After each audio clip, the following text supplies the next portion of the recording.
Once upon a time, in a quiet village nestled between misty hills, there lived an old man in a house no one dared to enter.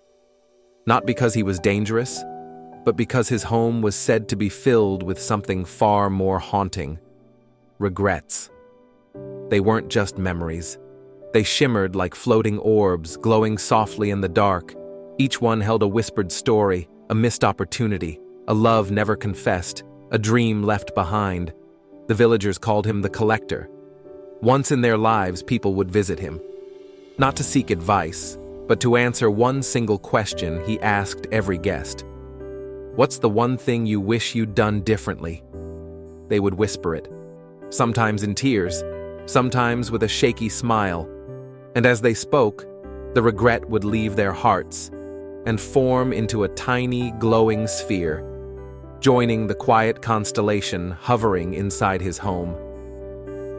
The Collector never judged. He just listened. And with each regret he took in, his back curved a little more, as if he carried the weight of the world's could-have-beens. Then, one day, a little girl arrived at his door. Bright eyes, messy hair, no hesitation. He asked her the same question. She tilted her head, thought for a moment, and said, "Nothing. I make mistakes all the time, but I say sorry.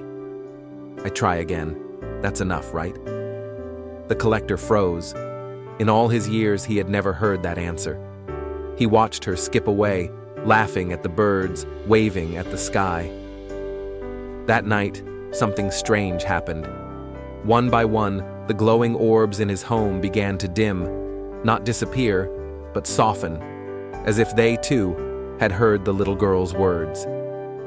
That next morning, for the first time, the Collector stepped outside. He didn't take any regrets with him, just a small smile.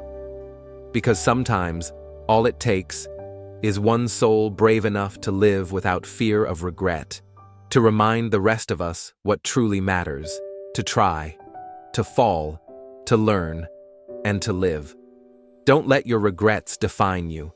Let your courage rewrite them. This was a story from Goldmind Tales, where wisdom meets wonder.